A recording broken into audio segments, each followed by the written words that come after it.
Você pode até não estar totalmente inteirado, mas quase certamente ouviu falar da briga de Elon Musk e Alexandre de Moraes, do Twitter versus STF. Não é porque o Twitter ou o X agora seja assim tão grande. Tem muito mais gente no Brasil usando o Facebook, que muitos davam como morto, do que o X. Por outro lado, quem apostou que o X ia se tornar irrelevante com as mudanças promovidas por Musk também perdeu. A rede segue com uma capacidade inigualável de pautar debates, de pautar o noticiário. Então, naturalmente, se torna fundamental discutir em que termos as interações por ali acontecem. Musk quer liberdade absoluta. O judiciário vem impondo restrições, mas com uma dose importante de falta de transparência. Direita e esquerda têm interesses políticos aí, e a treta está armada. Quem vai explicar a briga pra gente no Conversas com o Meio é o jornalista Sérgio Spanhuolo, diretor executivo do Núcleo Jornalismo, que é especializado na cobertura do impacto das redes na sociedade. Ele descreve como a confusão atual começou na quinta-feira passada, com a divulgação dos Twitter Files, e como a reação foi orquestrada pela direita, ainda que de forma bem menos organizada do que se imagina, para inflar esse discurso contra o Supremo. Mostra como a esquerda também se aproveita desses momentos para avançar suas pautas. É do jogo. Mas como seria importante para todos os envolvidos que tudo isso acontecesse com mais transparência e com alguns mecanismos de proteção para os usuários. A tal regulamentação das redes, né? Com vocês, Sérgio Spanhuolo.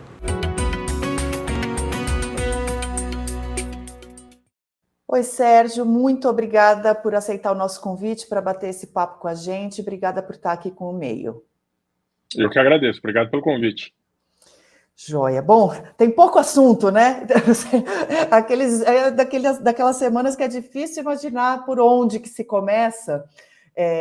Mas eu pensei em marcar aqui, delimitar o começo da treta e explicar um pouco o que aconteceu de quinta para cá, antes da gente entrar na história do Twitter, na história pregressa, principalmente, de repente, explicando um pouco o que é o Twitter Files, o que aconteceu na quinta, sexta, sábado, domingo, para a gente situar o nosso espectador. Você me ajuda?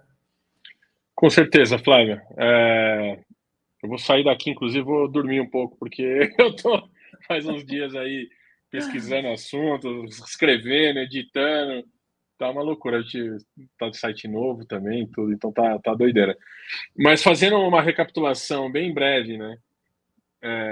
Na quinta-feira da semana passada, foram publicados os chamados Twitter Files, que nada mais são que comunicações internas da equipe do Twitter,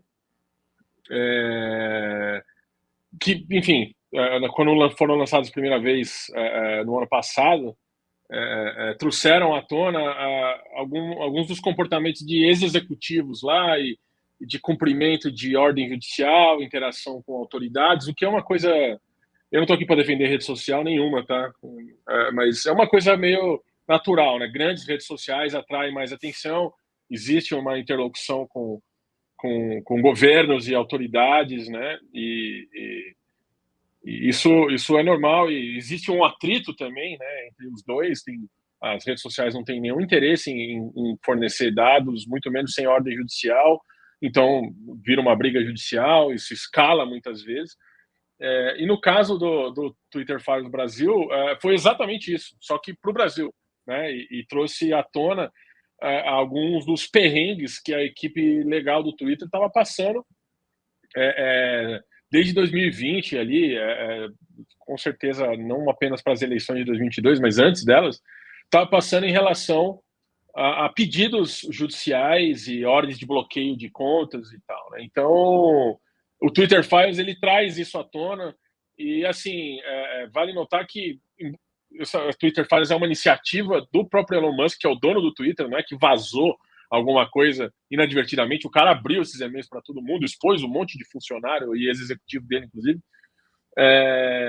E vale notar que, assim, não é imediatamente obrigatório a gente desprezar o conteúdo disso aí. Claro, a gente pode analisar, mas o jeito que a coisa está sendo feita, que a gente vai falar mais, é uma exploração política desse conteúdo para tirar proveito próprio, né? Uhum, Principalmente por parte da direita e os políticos de extrema direita. uhum. Agora, o Musk, isso você mesmo pontuou como aconteceu esse vazamento, não, essa divulgação, né, no ano passado, e agora ela foi reacendida, né, com um foco muito claro no Brasil. Tem algum motivo para ter sido agora? Isso já ficou claro, assim, do porquê que isso aconteceu agora, neste momento, desde quinta passada? Não que a gente saiba precisamente por que agora. Acho que um dos motivos que foi agora é que eles começaram a ver esses arquivos desses executivos especificamente agora. Quando saíram os primeiros, era a interação do Twitter com o FBI, que diz Uhum. respeito aos Estados Unidos. Como a gente bem sabe, os americanos, né? Sem não demérito a eles, mas assim, os americanos não ligam muito para a América Latina, né?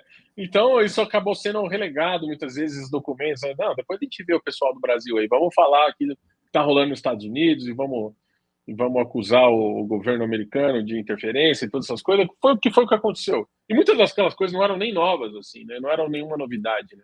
Não existe Uhum. novidade no fato do governo estar fazendo pedidos judiciais para redes sociais. Né? A novidade nesse caso aí é que isso trouxe à tona de documentos internos que estão sendo explorados pelas pessoas para ganho político agora. Agora, aqui eu acho que vale a gente fazer uma distinção, porque não é todo espectador que capta.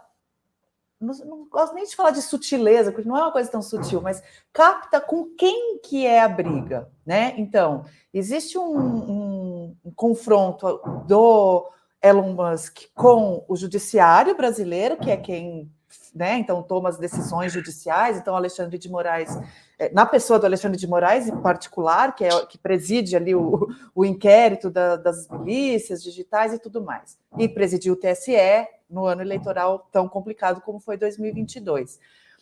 Então, assim, mas existe também o legislativo com iniciativas de regulamentação de redes e uma cobrança do executivo para que essa legislação avance.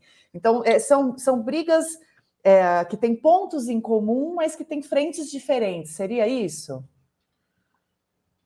Isso com certeza aparece aí no meio como contexto, né? Eu não acredito que isso tenha saído agora por conta de regulação de redes sociais, até porque a regulação de redes sociais não faz a mínima ideia quando vai sair, né? Faz basicamente um ano, se não me engano, foi no final de abril de 2023, que falaram que votaram a urgência para votar a legislação mais avançada que tem aí em relação à regulação de redes sociais e não virou absolutamente nada disso. Então, enfim, o governo está pressionando por regulação, alguns parlamentares estão pressionando por regulação, a oposição não quer regulação nenhuma, porque eles são mais afetados, porque eles têm um discurso muito mais inflamado em relação à fraude eleitoral e todas essas coisas.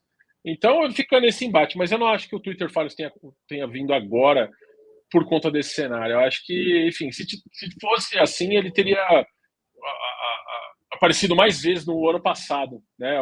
Essa investigação teria vindo no ano passado, onde a iminência de uma votação estava mais próxima, né? E não acabou não se concretizando, mas eu acho que, não sei, talvez um dia a gente descubra o timing disso aí, se ele foi ou não aleatório nesse momento, mas eu não consigo ver nada que dê muita certeza sobre isso. Uhum. Agora, o que o Twitter Files sobre Brasil ali informa? Ele informa algo? Tem alguma coisa ali relevante, preocupante? O que ele traz de consistente? Assim, tem umas coisas interessantes que ele traz, e eu acho que também isso acaba sendo perdido no meio da briga política, né? De liberdade de expressão, ditadura ou salvador da pátria da eleição. Então isso acaba sendo diluído lá dentro, mas tem um caso interessante que o diretor o diretor jurídico lá do Twitter na época, né? O cara estava sendo basicamente assediado judicialmente. Não, aí que tá, né? Isso aí você entra nas nuances, não diretamente pelo ministro Alexandre de Moraes, ou até pelo STF, mas pelo outro lado da investigação, do Ministério Público de São Paulo. Eles queriam indiciar ele criminalmente. Isso aí, para mim, é uma novidade grande que ficou diluída no meio dessa briga, desse vai e vem político, né? Do barulho, mas isso é uma coisa grave. Você querer indiciar um advogado de uma empresa criminalmente, né, em vez de contestar de outras formas que existem no judiciário, né? Eu acho que isso é relativamente grave, assim. Obviamente, a gente tem apenas o lado do Twitter, porque todo vazamento de comunicação vazamento, eu vou corrigir isso aí, porque não é um vazamento. Toda a divulgação de documentação interna que aconteceu era do Twitter. O Twitter falando, funcionários do Twitter falando com funcionários do Twitter. A gente não sabe, a gente não tem acesso, pelo menos eu não tenho acesso a esse processo e a essas ameaças que esse advogado do Twitter sofreu ou teria sofrido, mas se isso de fato aconteceu dessa forma como foi relatado ali, é uma coisa que vale a pena a gente olhar e fazer nossas críticas em relação a isso. A gente não pode ser acrítico em relação a toda a movimentação que acontece só porque o negócio está sendo explorado politicamente pela direita, né? E também por boa parte da esquerda agora, né, que sentiram no dever de defender Alexandre de Moraes, que já é um dos caras mais poderosos do Brasil. Ele certamente não precisa do fulano no Twitter defendendo ele, né? Mas enfim, isso é outro papo.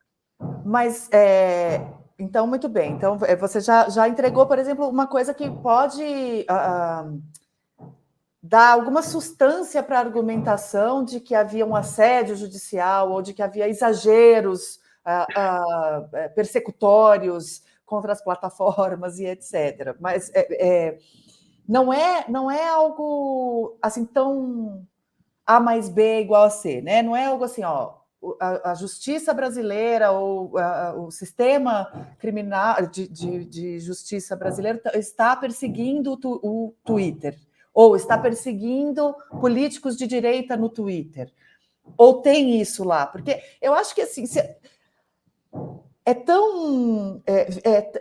a premissa ficou tão forte nesse grupo da extrema-direita e da direita que é dada como verdade, né? Então, eu queria entender se realmente existe algum indício disso ali. Na verdade, o indício que existe é que houve talvez uma tentativa de assédio judicial, ou pelo menos de ameaça de assédio judicial, que acabou nos concretizando. Esse advogado do Twitter não foi preso, por exemplo, entendeu? Isso pode ter sido barrado no nível judicial, apesar da solicitação do promotor lá, do procurador. O que acontece, né, é que, obviamente, os ovos acabam se misturando dentro da cesta. O procurador em São Paulo ameaçou o cara, portanto, o Alexandre de Moraes é um autocrata. Né? Então, a gente tem que entender que existem várias nuances, né? E do jeito que a coisa foi colocada, essas nuances certamente se perdem, né? As coisas não são binárias, né? Elas têm várias gradações de cor, de estilo, de intenção, de resultado, que acaba sendo ignorado e que é muito mais fácil, né? Em vez de você explicar o que está acontecendo, é muito mais fácil você falar: fulano é autocrata ou ciclano é defensor de liberdade de expressão. É muito fácil falar isso. Difícil é você destrinchar isso, bater as linhas do tempo quando as coisas aconteceram e realmente decifrar aquilo lá e ver que muitas daquelas coisas que a extrema-direita estão falando agora, né, sobre liberdade de expressão, não aconteceram. Os perfis bloqueados na rede social era a gente que estava falando que a eleição foi fraudada, que não é verdade, que existe prova, bastante prova, inclusive até o governo anterior, muitas pessoas do governo anterior que queriam que não tivesse dado certo, mas até eles reconheceram, né, que a eleição teve lisura e não teve fraude, né? E são muitos dos perfis bloqueados no Twitter por essas decisões judiciais foram de pessoas que estavam falando um monte de mentira em relação ao processo eleitoral, que tem, inclusive, não é só, não pode falar contra o processo eleitoral. Você até pode falar contra o processo eleitoral. O que você não pode é criar mentiras e fabricações que vão estimular as pessoas a agir contra o sistema eleitoral, contra o Estado Democrático de Direito. Teve um sujeito que tentou explodir o aeroporto de Brasília, né, por causa dessas coisas. Então isso tem uma coisa real, né, que vai além da liberdade de expressão. O cara pode se expressar, o que ele não pode é estimular outras pessoas a irem explodir um aeroporto. Então isso é muito doido, né? Tem efeitos muito Eu tô até concretos, né? risada, é um absurdo, né? Então... Não, pois é, e os efeitos são concretos, né? Agora, quando a gente olha, então, muito bem, né? Porque aí eu acho que nós demos um passo atrás da semana passada, enfim, do episódio do Twitter Files, que é muito importante, né? Essa a queda de braço, vai para usar o clichê, mas eu acho que ele cabe, né? Entre a Justiça, né? O Supremo, o TSE e as plataformas, ela se intensifica a partir ali da eleição do Bolsonaro em 2018, que já foi num ambiente de muita descredibilidade, né, do sistema eleitoral, da justiça brasileira e etc. E veio, né, então veio o inquérito mãe aí das milícias digitais de 2019, de ofício, aquilo tudo. E vem escalando, e vem escalando. Hoje, ainda não estamos com tanto espaço de tempo assim para fazer uma análise completamente fria, estamos no meio do turbilhão. Mas você que cobre isso, que cobre as plataformas, que cobre o mundo digital, já dá para ter uma percepção se o judiciário brasileiro, se o STF e o TSE erraram a mão na tentativa de moderação, de algum controle, de algum nível de controle do que se faz nessas plataformas, ou não? Ou fizeram, foi pouco, eu não sei. A gente já consegue ter alguma medida do que do que tem sido essa batalha?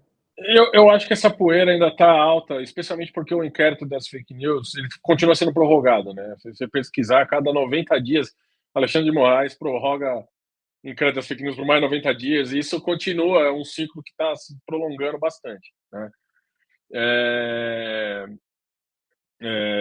Assim, a gente vai saber a real dimensão disso aí quando isso começar a ser, quando muito desses processos começarem a ser abertos, a gente começar a avaliar isso de outra forma. A gente sabe com fato que houve, no mínimo, né, decisões no âmbito desse inquérito que estavam bem no limite da legalidade. Tem coisa ali de, por exemplo, você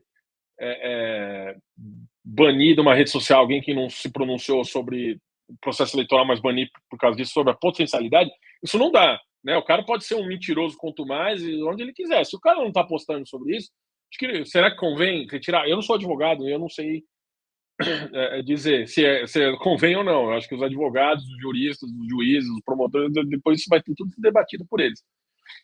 Mas, de fato, existiu um exagero em algumas decisões, não digo nem todas, né? Uma coisa que vale, assim, será que esse exagero foi necessário para impedir um real golpe de Estado no Brasil, como a gente já sabe que a trama era grande, não tem nem dúvida, não sou eu que estou falando isso aí, tem prova, tem vídeo, tem minuta, tem um monte de coisa falando que os caras estavam realmente tramando algo do tipo, né? Então, será que essas ações foram necessárias para coibir isso? Né? Será que o exagero, nesse caso específico, foi necessário e deve ser tolerado? Não. Acho que isso vai ainda ser respondido por pessoas com conhecimento jurídico muito maior do que o nosso, né? Mas eu acredito que isso ainda a gente precisa ver. Mas, assim, não dá para chegar e falar assim, ah, meu Deus, não houve. Em momento nenhum. Assim como o juiz Sérgio Moro, voltando um pouquinho para a Lava Jato, utilizou a prisão preventiva e condução coercitiva e etc., de forma muito exagerada, e muitas pessoas justificaram na época, inclusive pessoas agora que estão criticando a decisão, justificaram na época, quando levaram o Lula sobre condução coercitiva, né? Muitas pessoas reclamaram na época, ah, meu Deus, tá usando errado. E hoje em dia falam, ah, não, tudo bem usar, né? Vamos fazer. Então, assim, a gente tem que entender, tem que usar o mesmo peso para a mesma medida, para medidas diferentes, desculpa, né? Usar o mesmo peso para medidas diferentes. Então a gente não, né, a gente ainda vai descobrir isso daí. Eu tenho várias opiniões sobre isso. Eu estou professando aqui uma análise de cobertura que eu faço, né? Eu não quero entrar no campo de defesa de nenhum lado e tal, mas acho que os dois estão errados muitas vezes, né? Quem criticava antes, hoje em dia acha bom, Sim. e quem achava bom antes, hoje em dia está criticando. Então, talvez seja a hora da gente dar um passo para trás. Quem sabe quando esse inquérito for finalizado, a gente possa ter uma clareza maior. Maior e tirar do sigilo e tal, né? Porque uma das coisas é isso, né? A gente fica. Porque tem um sigilo no inquérito e também. E esse sigilo é justificável em boa medida para não atrapalhar as investigações e etc. Ao mesmo tempo, quando passa a interferir na arena pública de debate, né? Fica todo mundo demandando um pouco mais de transparência, de entender quais os critérios e etc. E aí, isso me traz para uma outra pergunta, que é, primeiro, entender o Twitter, entender o X, né, agora, o que ele ainda representa em termos de relevância de debate público. Então, é claro, idealmente, toda e qualquer rede social vai ter as medidas que protejam a liberdade de expressão, que protejam, que tornem o ambiente saudável, mas principalmente essas que são muito relevantes, claro, chamam mais a nossa atenção, né? Então, eu quero entender um pouco o que o X é hoje no ecossistema, para usar a palavra da moda aí, das redes sociais, e o que o Musk é. O que a entrada dele no Twitter representou de fato de mudança da rede? Olha, o Twitter ele é importante no sentido de que ele pauta debates em vários lugares, né? No mundo real e outras redes sociais. O Twitter pauta, porque a dinâmica do Twitter, o jeito que a ferramenta funciona, foi construída, desenhada, não pelo Musk, né? Pela equipe anterior, né? Ao longo de vários anos, o jeito que ela foi desenhada é pelo imediatismo, né? E beneficiando o compartilhamento, o retweet, o comentário, etc, né? E o jeito que essa dinâmica aconteceu, ela privilegia muito o noticiário em tempo real. Então, as notícias e os acontecimentos e os memes, as coisas se movimentam muito mais rapidamente, com muito mais eficácia lá do que em outras redes sociais. No Facebook, por exemplo, frequentemente você pode perder vários tipos de conteúdo que você acha que possam ser interessantes, porque a filtragem do algoritmo ela não é em tempo real, né? No Twitter você vê lá, publicado há tantos segundos atrás o negócio, né? Então, esse tipo de coisa permitiu com que o Twitter ganhasse uma relevância muito grande para pautar debates em outras redes sociais. Começa primeiro no Twitter.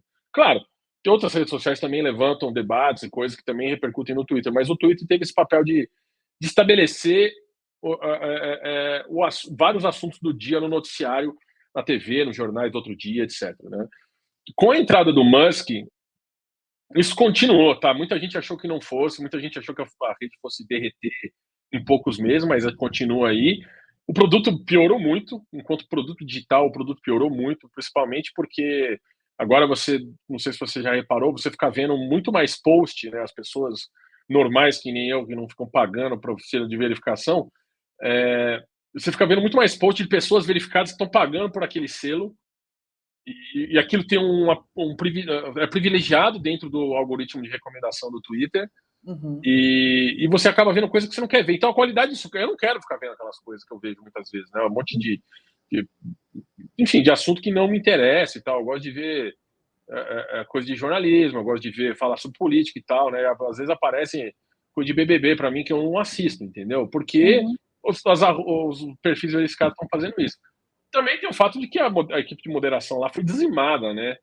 No mundo todo, né? No mundo inteiro. Eles apresentaram alguns números da União Europeia, na verdade, que parecia que não tinha caído, mas eu não sei a qualidade desses números que eles apresentaram para eles lá no relatório. Talvez também possam ter contratado muita gente terceirizada e tal, mas a verdade é que se fizer algumas buscas no Telegram, você vai ver desde pornografia explícita, decapitação de pessoas. Enfim, a moderação caiu muito, assim, né? E isso piorou o produto, né? O produto, muitas vezes, é a moderação. Eu não quero estar numa plataforma onde eu vou estar lendo vou receber tweets sobre nazismo, racismo e todas essas coisas que realmente não me interessam, não quero me engajar com isso, não quero nem ler, né? E às vezes acontece isso no Twitter agora, né? Porque não existe mais uma moderação ativa. Então o produto caiu muito. Essa foi a contribuição do Musk, né? Ele se chama de absolutista de liberdade de discurso, né, liberdade de expressão, o que na verdade não existe, né? Essa frase dele não significa absolutamente nada, porque não tem jeito de você ser absolutista de liberdade de expressão. Você pode defender aquilo o tanto que você quiser. No fim, você só está defendendo gente falando de nazismo, entendeu? E eu acho que ninguém quer ser associado a isso, né? Não. Então, eu acho que nem nos Estados Unidos, onde você pode defender o nazismo, as pessoas não querem. Até os nazistas não querem ficar falando sobre nazismo abertamente, porque é um negócio que é ruim. No Brasil, ainda que é proibido, a gente não quer mesmo, né? Ou defender gente que quer explodir aeroporto, coisa assim. Então, eu acho que a entrada do Musk acabou piorando muito isso, mas não tirou a qualidade do Twitter de pautar debates. Isso é verdade, continua. Muita gente achou que fosse derreter e continua aí. Pois é, tanto que o Threads fez aquela incursão, algumas pessoas acreditaram que pudesse vingar e rapidamente caiu na irrelevância, né? O Threads, ele tem a questão da moderação muito parecida com o que é o Instagram, né? Que não é a moderação em tempo real de novo. Você tem até um feed cronológico ali, mas o feed default, aquele que começa, né? Ele não é cronológico. Então, ele recomenda coisas de gente que você não segue, etc, né? O Twitter também faz isso, né? Fora do feed cronológico, mas ele faz de uma maneira mais imediatista. Então, se está rolando um jogo de futebol, ou está rolando um ataque à Praça dos Três Poderes, você fica vendo em tempo real. No Facebook também, mas no Threads, isso não acontece. Por quê? Porque tem moderação. E a moderação, ele quer pegar antes de recomendar aquilo para você. Ele quer ver se não tem, pelo menos alguns minutos, algumas horas, não sei, depende do volume, né? Mas ele quer ver se eu não estou mandando nada para você que você não quer ver, não vai gostar. Então, talvez a moderação seja muito melhor no Threads, mas o produto acaba não sendo favorecido por esse imediatismo que tem no Twitter. Agora, isso é um ponto muito interessante, porque isso quer dizer que a relevância do Twitter, ela só é possível sem moderação? Ou com uma moderação muito precária? Ou já existem mecanismos que possibilitem, teria que ser manual? Enfim, como é que... Existe um modelo possível de moderação em tempo real que mantenha a relevância do produto? Moderação em tempo real é difícil, porque são milhões de tweets por minuto, sei lá, por hora. Aí não tem condição das pessoas verem. Mas no Twitter, você publica um negócio, por exemplo, você publicar pornografia infantil, que vamos chegar num consenso esquerda, direita, universo. Se tem uma coisa que ninguém quer ver, exceto criminosos, né? É pornografia infantil. Ninguém quer ver isso. Isso é uma coisa que todo mundo vai poder... Então, existem mecanismos para prevenir isso, né? Existe um grande banco de dados e colaboração, existe gente vendo isso ativamente. Então, se uma pessoa chegar e postar aquilo lá no Twitter, aquilo vai ser barrado logo de cara, não vai nem sair, não vai nem ser publicado, né? Muitas vezes. Às vezes pode ser e quando é derrubado rapidinho. Agora, se você postar o vídeo de um policial socando um menor de idade, né, aquilo não vai ser moderado, né? Isso pode ser publicado por alguém que está denunciando a violência ou por alguém que está exaltando a violência, né? Então, exaltando a atitude da polícia ou denunciando a atitude da polícia. Como é que você vai moderar isso daí? É difícil. E aquilo vai estar imediatamente disponível lá. No Facebook, existe essa moderação, ela vai demorar um pouco mais, esse vídeo vai demorar um pouco mais para aparecer para você, em vez de ser imediato, porque existe essa camada de moderação. É rápido e tudo, mas assim, existe. E o algoritmo vai fazer aquela mistura e falar, o Sérgio não gosta de ver violência policial, eu não gosto mesmo. Então não parece para mim, entendeu? Então, e eu não estou aqui louvando a moderação de conteúdo do Facebook, mas os caras levam isso muito mais a sério, né? No Threads, Facebook, eu falo Facebook, mas Threads, Meta, Instagram. Tudo a mesma coisa, o Instagram, tudo mesmo da Meta. Eles prezam por isso, é importante para os anunciantes, isso é para ganhar dinheiro. Muitos dos anunciantes que fugiram do Twitter, fugiram porque eles não querem ter o nome deles associado a nazismo, a violência policial, a decapitação do Estado Islâmico, eles não querem ver isso, entendeu? As pessoas, os anunciantes não querem ter material associado a essas coisas, nazismo, pornografia. Então, eu acho que esse é um ponto bem importante, porque a gente está falando de um bilionário que comprou uma arena pública, né, de debate, ou seja, E pode ter ali interesses tanto ideológicos quanto de poder, né, de um instrumento de poder, quanto financeiros. O Musk passou a ter... Ele tem retorno com o X, né, com essa nova abordagem bem mais libertária, por assim dizer? Olha, eu não sei se ele tira algum prazer pessoal de gerenciar o Twitter, mas financeiro ele não está tendo nenhum ganho, até onde eu e muitas pessoas que acompanham conseguem ver. Primeiro, porque ele pagou pelo Twitter coisa de 40, entre 40% e 50% a mais do que a ação valia. Né? Ele pagou um prêmio em cima do valor da ação na aquisição, fez uma oferta muito alta, fez um contrato que tinha uma cláusula de saída, se ele desistisse, ele teria que pagar $1 bilhão para o Twitter. Tentou sair dessa proposta sem pagar $1 bilhão e tentou tirar a proposta dele, que ele viu que estava pagando demais, né? Tentou sair, não conseguiu, porque o tribunal nos Estados Unidos provavelmente ia julgar contra ele, porque ele tinha contrato assinado e tudo lá nos Estados Unidos, os caras são firmes no contrato ali, lá não é brincadeira não, a força do contrato. E aí ele decidiu seguir em frente com a compra do Twitter, né? E desde então, alguns acionistas majoritários já têm cada vez mais reduzido o valor de mercado do Twitter. Estava 44 bilhões, a última avaliação que eu lembro de ter visto estava entre 10 e 15 bilhões. Uhum. A rede foi caindo muito em termos de valor de mercado.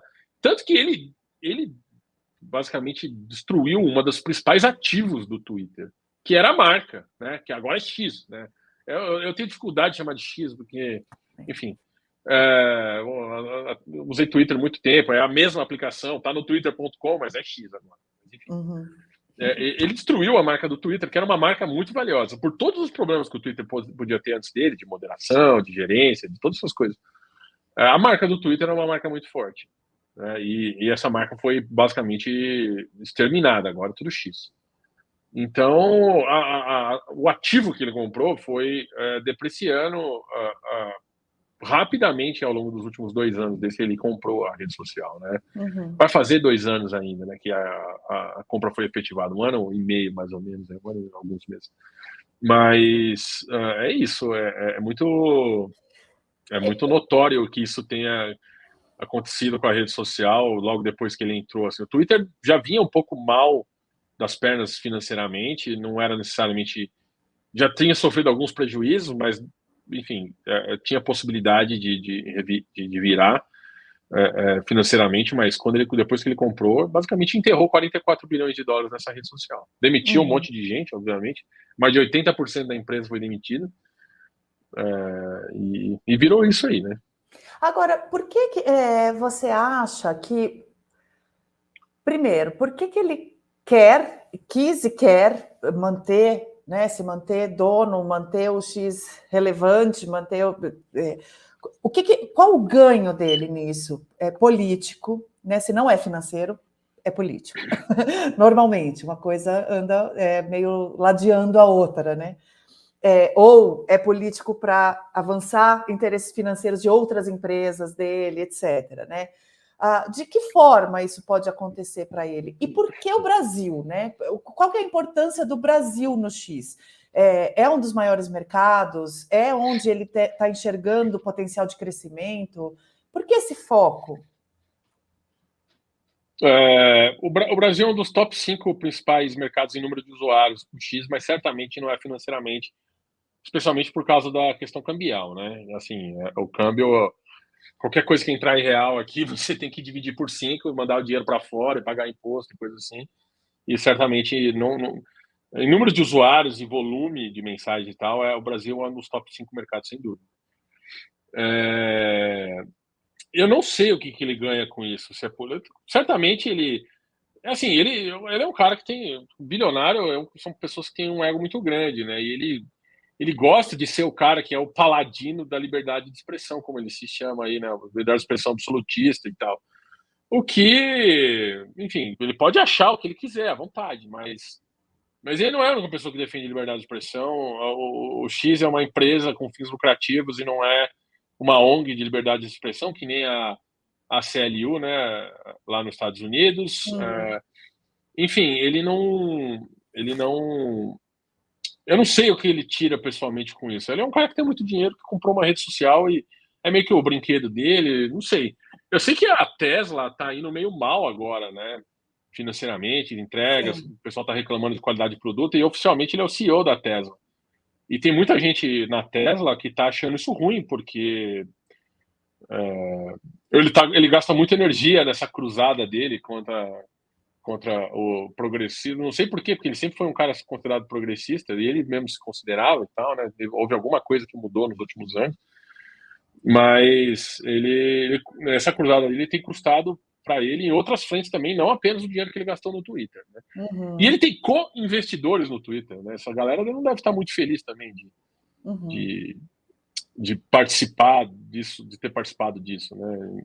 Junto com ele. Embora uma boa parte do dinheiro tenha sido dele mesmo, né? Os co-investidores são minoritários. Agora, tem uma coisa interessante politicamente, mas que diz respeito intrinsecamente ao funcionamento das redes sociais, do engajamento e etc., que é o fato de que a atuação dele alimenta, né? Incendeia, turbina militâncias e engaja, né? A ponto de a esquerda ter topado se engajar, né? Então, não é só defender o Alexandre de Moraes, é estar ali tentando subir hashtag, tentando... Por outro lado, também a esquerda suspeita ou levanta a suspeita de que o Musk cumpra um papel aí num quebra-cabeça maior de uma extrema-direita global, né? Então, de querer fazer do Brasil laboratório para esse engajamento e para essa luta, né? Testar os limites dessa luta. Como é que você está enxergando o engajamento no X desde que ele chegou e desde quinta para cá? Assim, qual que é a cara que está a rede? Assim, ele é um dos caras com o maior número de seguidores no Twitter, né? Ele tem mais de 180 milhões de seguidores. Então o alcance dele já é monstruoso por si só, né? O que dá para ver, na verdade, são campos políticos colidindo diretamente no Twitter. Então você tem o bando de político de direita da oposição. Eu não quero citar nomes aqui, mas você tem um monte de cara. Teve um cara que foi para Washington hoje fazer o que lá, eu não faço a mínima ideia. Mas surfando nessa onda. É muito bom ter um bilionário como seu aliado. É bom financeiramente. O próprio cara, o Michael Schellenberg, lá, desculpe se eu pronunciei o nome dele errado, mas o próprio cara que publicou, o jornalista ativista aí, principal por trás do Twitter Files Brasil, ele foi candidato ao governo da Califórnia em 2022. Ele é um político já, entendeu? Ele pode se chamar de jornalista, pode trabalhar como jornalista, mas o cara foi um candidato político, né? É muito bom você se aliar a um bilionário nesse caso, né? Você tem muitos motivos daí mais para frente se você cair na graça dele. Quem sabe é um cara que pode ajudar a financiar a sua campanha. Quem sabe o cara tá ganhando dinheiro com isso, né? Não tenho dúvida que ele foi contratado pelo Musk. E aí isso movimenta um monte de outras coisas, né? De interesses nesse caso. E o mesmo caso vale para o outro, né? Você vê o Flávio Bolsonaro foi o Roda Viva e falou que não acha que deveria ter um impeachment do Alexandre de Moraes, né? Porque ele não quer inflamar o discurso da parte dele, mas certamente ele estava entre aí na discussão no Senado aí para levar esse Michael Schellenberg para falar sobre Twitter Files lá, né? Então você tem pessoas tentando tirar proveito político disso, né? O próprio ex-presidente Jair Bolsonaro está marcando um evento no Rio de Janeiro para juntar as pessoas, etc., né? Agora usando isso aí também como alavanca. E do mesmo lado você tem do outro lado você tem o pessoal da esquerda que quer também se aproximar de Alexandre de Moraes, que gosta dessa parceria, né? Não vou chamar de parceria, mas gosta dessa afinidade que os dois têm, né? E não criticar. Lembrando que em 2017, lá quando ele foi apontado, a Gleisi Hoffmann, que é presidente do PT, detonava o cara, né? Não sei se ela era presidente do PT em 2017 ainda, mas enfim, ela é uma das pessoas mais vocais dentro do PT. Sim. Ela detonava, Como a esquerda todo detonava. criticou. A esquerda como um todo Acharam que ia ser um né? tremendo retrocesso, e hoje em dia estão aí se recusando a criticar o cara e a achar exageros que ele possa ter cometido, que eu acho natural que as pessoas denunciem, critiquem exageros de juízes, claro, né? Então, você tem aí os dois lados encruados cada vez mais, cada um em seu campo, entendeu? Agora, teve uma coisa curiosa, que foi o fato de que na decisão que incluiu o Musk no inquérito das milícias digitais, o Alexandre de Moraes cometeu um erro prosaico ali, quer dizer, eu não sei o quão prosaico, mas parece um erro banal diante de tudo que está sendo discutido, que foi chamar o Elon Musk de CEO do Twitter, do X, sendo que ele não é mais CEO, é a Linda Yaccarino, né, e tudo mais. E isso, claro, foi usado pelo campo da extrema-direita para tripudiar e tal. Agora, tirando essa parte, né, de tripudiar e de ser um... Você já dá para ter um senso do quanto o judiciário brasileiro entende das plataformas, do funcionamento das plataformas, das dinâmicas, do que está por trás, para tentar fazer essa interlocução ou essa regulação judicial do conteúdo? O Toffoli também marcou agora, né, para junho, o julgamento da responsabilidade civil dos provedores, né? Ele, inclusive justificando isso como uma omissão do legislativo. Você tem um senso do quanto as autoridades, os poderes da República do Brasil entendem as plataformas para tentar fazer esse diálogo ou essa regulação? Olha, eu acho que eles entendem muito mais do que algumas pessoas acham e muito menos do que eles mesmos acham, né? Assim, já tem muitos anos que a gente já está nessa questão, e o judiciário está entendendo de que se não houver regulação via legislativo, quem vai acabar agindo como regulador vai ser o judiciário, o que está longe de ser ideal, né? O ideal é a gente ter leis que sejam aprovadas para regulação e depois a regulamentação via decretos, portarias e coisas assim. Né? Assim que é o caminho normal de criação de regulação. Então, assim, eu acho que eles têm a ciência de que não são eles que têm que fazer esse tipo de regulação. Mas eles estão fazendo por causa da inação do legislativo em relação a isso daí. Você pode ser contra o PL das fake news, que é o projeto de lei mais avançado que a gente tem, ou que está mais acabado, digamos assim, para regulação. Pode ser contra um monte de coisa lá. O que é difícil ser contra é contra alguma regulação de redes sociais, porque senão vai continuar o que está. Né? A direita que diz que a ditadura do judiciário, a ditadura de toga, sei lá o que, eles que falam isso, eles não querem regulação. Né? Por que eles não querem nem debater regulação? Né? E ficam acusando o judiciário de interferir, mas o judiciário uma hora vai ter que interferir. Esses processos estão todos no judiciário e não tem lei específica que o judiciário pode se basear. Né? Então, como é que faz, né, nesse caso? É muito estranho. Então, a gente tem que tomar cuidado para não interpretar essa intrusão do judiciário em termos dentro de regulação com uma intrusão desnecessária muitas vezes, né? Porque esses casos vão ter que ter decisão. O juiz vai falar o que? Não vou decidir nada porque não tem lei.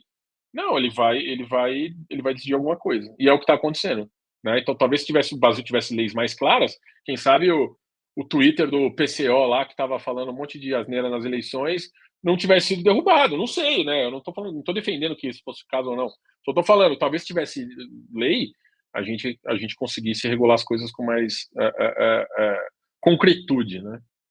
Agora, dos projetos que existem ali em discussão, você mesmo falou que o PL das fake news é o mais avançado, é o mais bem acabado, né, do momento. O que ele tem de positivo e o que tem de negativo? Qual que é a tua avaliação dele, da forma que ele está hoje? Porque a gente sabe que para votar ainda pode mudar bastante, ele já mudou bastante desde o começo, né? E aí toda hora botam algum jabutizinho, né? Vão ali incluindo coisas que às vezes não tem nada a ver, mas eu sei que esse é um assunto que você acompanha muito de perto, inclusive pela parte que diz respeito ao jornalismo mesmo, né? Nas Sim. redes, né? Do jornalismo nativo digital e etc. Eu sei que precisaria de mais 2 horas, mas você consegue dar uma pincelada aqui para a gente do que você enxerga de vantajoso, no rumo certo e o que não está legal?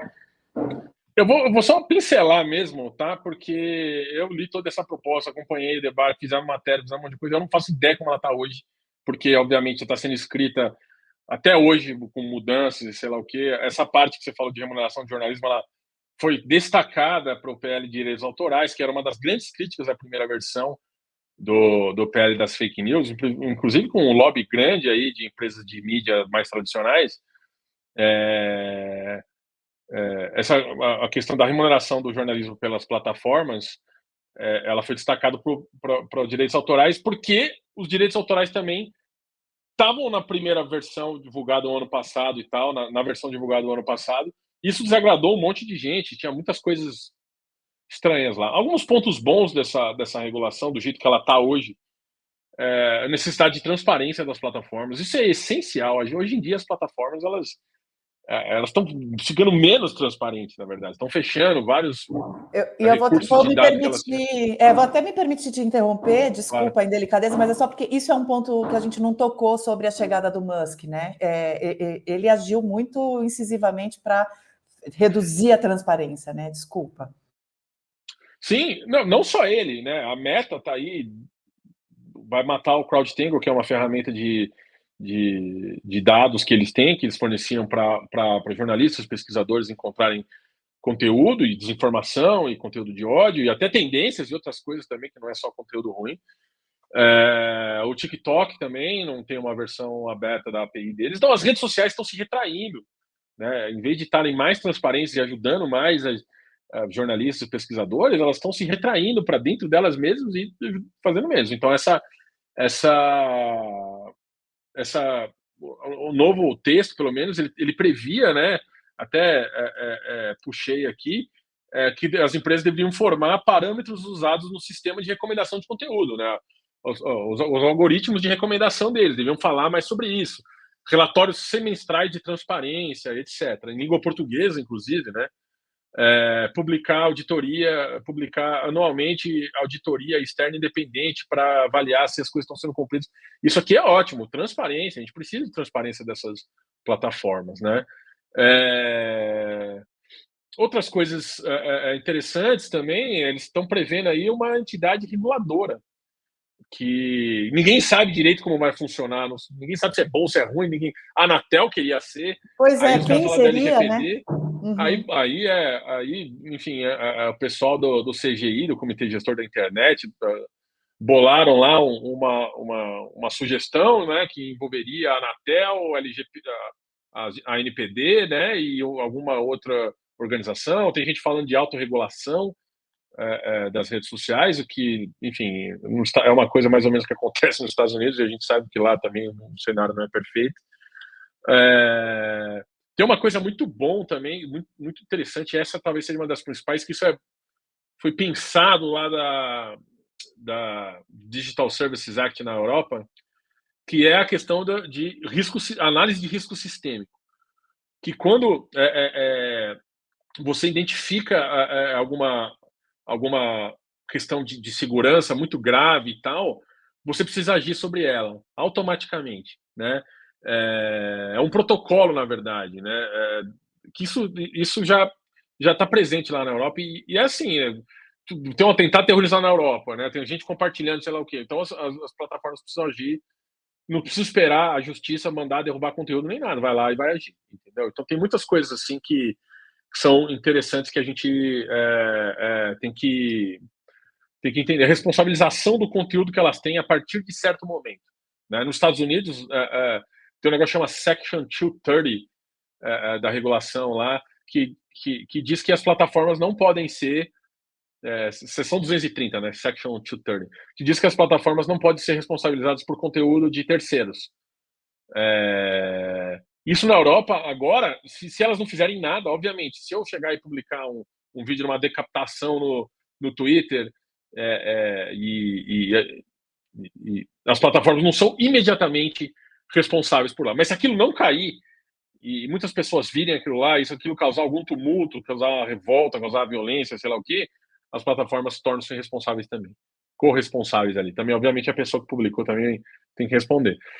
Mas essas são algumas coisas que estão previstas na legislação. Agora, não faço ideia, está na mão do Orlando Silva lá, está tentando surfar nessa onda também do Musk para tentar emplacar. A gente tem o Jorge Messias aí, que tweetou que as plataformas precisam, o Jorge Messias, que é o advogado-geral da União, né? da AGU, tweetou que as plataformas precisam de regulação, etc. Enfim, está todo mundo tentando pegar um cantinho dessa discussão aí para emplacar a própria pauta, né? Mas ninguém sabe como está essa legislação agora, essa regulação agora, e como muito menos como é que ela, quando e como ela vai ser colocada para votação no plenário. E depois tem que subir no Senado ainda, né? Pois é, mas o que já é um fato concreto é que não é um Congresso de maioria de parlamentares progressistas, nem pensar, mas, enfim, sequer tem uma parcela muito importante que é conservadora e uma parcela um pouco menor, mas bastante barulhenta, que é reacionária. E que, então, a discussão fica congestionada. Ela não é uma discussão puramente política, no bom sentido da palavra, né? Acaba ficando muito contaminada pelas próprias redes, né? Pelo que vai levar ali para as próprias redes. E aí isso me traz para porque eu acho que é a minha última pergunta, a gente nunca sabe, porque conversa é assim, né? As perguntas vão surgindo, mas hoje saiu uma pesquisa da Quest, né, mostrando que, pelo menos até aqui nas redes, a discussão em torno desse embate aí de Musk com Moraes está pendendo favoravelmente para o Musk, né? Não só no Twitter, o que seria esperado que no Twitter fosse, mas nas outras redes também tem mais simpatia aí pelo lado do Musk do que pelo lado do Supremo, do Moraes. O quanto a gente pode hoje entender as redes realmente como um termômetro do que as pessoas estão sentindo? Sabendo que tem robô, que tem organização, às vezes orquestrada de respostas, mesmo não sendo com robôs, né, mas de pessoas ali sendo guiadas sobre como agir, sabendo que tem o algoritmo favorecendo ou não alguns pontos de vista. O quanto a gente pode olhar para as redes e entendê-las como uma ressonância ou um retrato do que a sociedade está realmente entendendo das coisas? Muito pouco, Flávia. Assim, claro que as redes sociais têm influência na vida das pessoas. É muito óbvio isso, mas eu não gosto eu tenho o maior respeito pela Quest, tá? E eu vi esse relatório também. E eu não duvido nem um pouco dos dados que eles coletaram. O que eu contesto é essa questão de fulano ganhou, fulano perdeu. Isso são ações coordenadas. Existe uma ação coordenada a favor do Musk. Então é claro que o Musk vai, entre aspas, ganhar, porque a direita está coordenando várias ações e falando sobre isso. A esquerda, sei lá, tá trabalhando, está cuidando da própria vida, sei lá o quê. Tem um monte de gente, de amigo meu, de esquerda, de direita, que o cara nem ouviu falar disso aí. Né? O Musk, pra gente que é jornalista, tá cobrindo, para quem tá no Twitter, isso aí tá bombando. Tem um monte de gente que não faz ideia do que tá acontecendo. Né? E são ações coordenadas. Tem mais gente falando de Big Brother de noite, né, do que gente falando disso daí. Né? Então tem o Schellenberg que compartilhou um negócio sobre VPN, que eles falaram se o Twitter quer no Brasil usar VPN. Eu tinha 1.200 tweets na hora que ele compartilhou. Né? Então, a gente tende muito a falar fulano perdeu, fulano ganhou nas redes, etc. Mas, na verdade, são ações coordenadas. A ação coordenada ela é feita a partir de grandes perfis, influenciadores, sei lá o quê, para atrair os perfis menores e vai criando uma reação. A ação coordenada ela é feita justamente para o cara ganhar.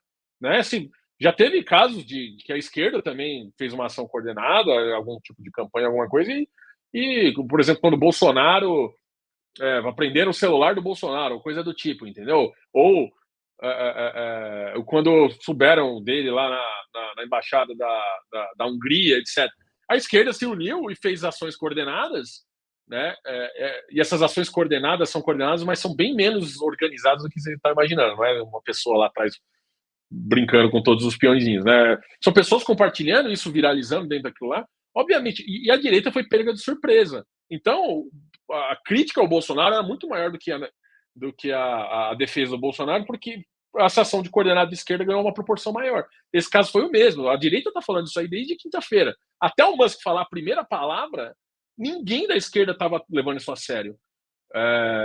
E jornalistas tão pouco estavam levando isso tão a sério, né?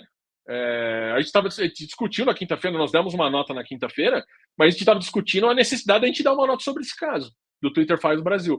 O Musk, no domingo, o bagulho explodiu. A direita já sabia, já estava coordenada e já estava agindo junto. E a esquerda, etc., estão aí publicando foto do Jesus Cristo dando um beijo na careca do Alexandre de Moraes. Então, é lógico que vai perder. Ação coordenada. Eu vi, é isso, é meio doido isso. Jesus Cristo dando um beijo na careca do Alexandre. Então, só para finalizar, né? É claro que Musk vai ter mais apoio nesse caso. Os caras estão falando disso desde quinta-feira, estão todos coordenados, o discurso está todo alinhado, né? No caso do Bolsonaro, o celular prendido, a esquerda saiu ganhando, o Bolsonaro foi muito mais caro do que defendido, porque o discurso também estava alinhado e etc. Então, agora, a ação coordenada é isso. Mas e o contrário, né? O núcleo jornalismo justamente, gaguejei bem na hora do merchan, o núcleo jornalismo justamente estuda o impacto das redes na sociedade. Então, muito bem, você descreveu de uma forma muito clara, muito cristalina, o quanto ali não é o retrato fiel da sociedade, mas o quanto o que acontece ali nas redes extrapola e pauta, né, a vida do lado de cá das telas. Neste caso, num caso como esse. Essa é uma excelente pergunta. A gente explora, investiga o impacto do produto rede social na vida da sociedade, não necessariamente de todos os temas que são ali falados, né? Claro, os temas ali falados têm impacto também, etc. Mas a gente analisa principalmente e investiga principalmente o impacto daquele produto tem. Porque a rede social é muito mais do que Musk versus Alexandre de Moraes, né? Isso tem todo um algoritmo, toda uma infraestrutura construída, todo um contexto, né? A gente estuda tudo isso. Dito isso, dentro dessas limitações que eu possa ter para analisar casos específicos de impacto na rede social, até porque está bem recente, esse caso aí, o maior impacto que isso pode ter, eventualmente, se o Alexandre de Moraes entender que existe algum desrespeito a determinações judiciais por parte do Twitter, ele pode vir a bloquear o Twitter, que é uma rede muito utilizada. Isso tem um impacto para... Dizem que tem cerca de 20 milhões de perfis lá. Obviamente, se a gente considerar bots e 20 milhões de perfis no Brasil. Isso. Se a gente considerar bots, perfis duplicados, gente com 5 perfis, eu tenho 5 perfis lá. Tem o perfil do núcleo, tem o perfil de sei lá o que eu acesso. Né? Então, considerando os perfis, vamos colocar que são 20 milhões de pessoas. Não são, mas vamos dizer, para o bem do argumento, que são 20 milhões de pessoas. Pô, só muita gente, 10% da população brasileira vai ficar sem o Twitter e tal. Mas, ao mesmo tempo, 10% da população brasileira não é nem a maioria. Você não elege nenhum governador no estado de São Paulo, assim, né? Talvez o governador elege, mas o presidente com 20 milhões de votos você não elege, que é mais de 50 milhões, né? Então, só o Twitter sozinho não vai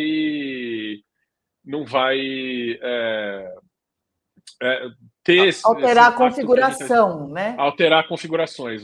Se o Twitter cair, muitas pessoas, é um impacto grande para muitas pessoas que usam, para o noticiário e tal, mas a vida vai continuar igualzinha. Agora, organiza discursos, né? Organiza discursos, né? O Twitter tinha esse poder antes, e eu acho que mantém isso, como você falou lá no comecinho da nossa conversa.